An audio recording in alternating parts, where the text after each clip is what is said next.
14th speaker. We have two left. We have our number 14 speaker is Dan Magil. We will leave Ontario, Canada, and we will end up going to London, England. And Dan Magil's speech, I have heard Dan speak both in person at our Speakers Bureau and on Zoom at some of our club meetings. He is going to give us a speech that I have heard, and I have heard him give other speeches, and he never disappoints. Speech title of Dan's speech is A Wonderful World. A Wonderful World, Dan Magil from London, England. Thank you. 51 years ago, Neil Armstrong became the first man to set foot on the moon. The world watched. But as a Toastmaster, I evaluated. I thought Neil could have used more eye contact. Try it again without the helmet, Neil.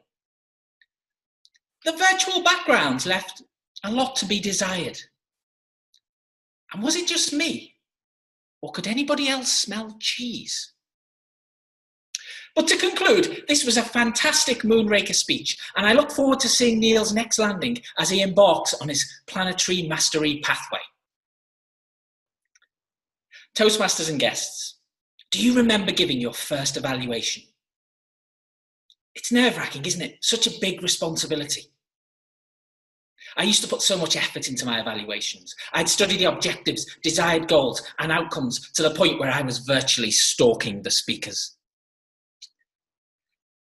But over time, I stopped putting in so much effort, and I found myself giving the same advice time after time after time. Rose has great eye contact. Roz made good use of the stage. Tom could have gone into less detail about his wedding night.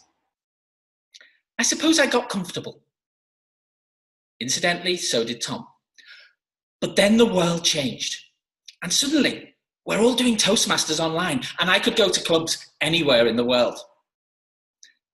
Hi, I'm Dan, a Toastmaster from London. Would it be okay to come to your meeting in Canada tonight? Of course, Dan. We need an evaluator if you're up for it. Yeah, online evaluation. Not a problem. I'll just tell them they should have used more of the screen. So I agreed. Moments later, I get an email from the speaker I'm going to be evaluating with some information about her speech. I skimmed over it.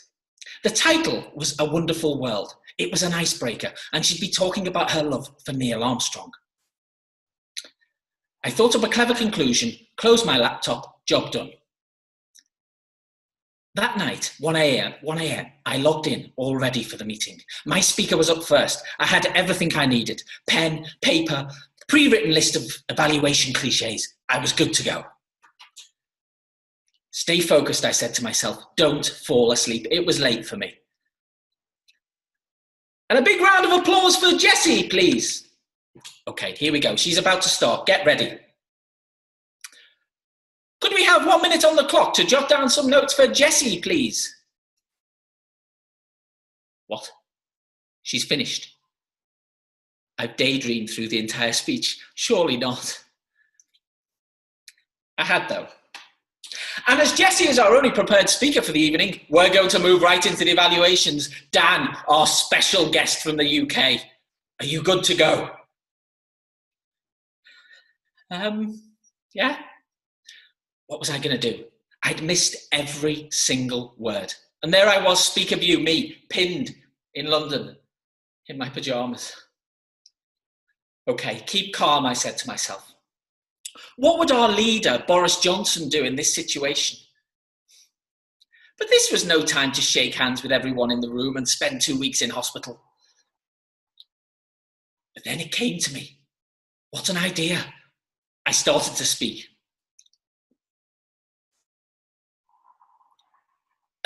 Dan, looks like you're on mute. I wasn't, but I carried on.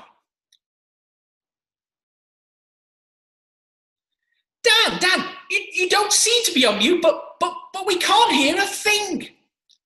What a plan. Blame technical problems and type a message in the chat saying I'd send a written evaluation later on, then disappear off the face of the earth. But then my cat decided now was her big moment. She jumped down from the window ledge onto my shoulder and started to meow. Oh, Dad, we can hear the cat. We can hear the cat. It looks like you're good to go. So I started. What a speech Jessie gave us today. Did you all enjoy her speech? What did people like best? Well, that brings me to my first recommendation. I thought Jessie could have used more of her screen. In the corner of my eye, I noticed somebody type in the group chat, "Does he realise Jessie is a man?" Okay, I needed to get out of this fast. Let's go for the big conclusion. I remembered the title, Wonderful World. I remembered it was an icebreaker, and I remembered it was about Neil Armstrong. My big conclusion still worked. So to conclude, for Jessie, this may have been one small step into his living room, but to paraphrase his greatest hero, it was one giant leap for Jessie's confidence. Next morning, I got an email from Jessie, thanking me for the evaluation. "I loved your conclusion," he said, "but you do realise my speech was about my hero, Louis Armstrong, not Neil Armstrong." Wonderful world. That made more sense. That night, I realised Toastmasters is as much about learning the skills of public listening as it is public speaking. And of course, it can be harder in this online environment for us all to stay focused. But how lucky are we that we can continue to meet like this? When Louis Armstrong first read the lyrics for A Wonderful World, he said he couldn't wait to sing it because the words reminded him of Corona, the neighborhood in New York where he and his wife had spent their lives. And when I see these online meetings, I have similar thoughts. The colours of your living rooms, so pretty on the screen. The books on your shelves that you never ever read. I've seen friends shaking virtual hands. Red timing lights too. They're really saying, "We've had enough of you." I've heard grammarians cry. I've watched your beards grow. But without all this fun, where else would we go? I think to myself, what a wonderful world. Mr. Toastmaster.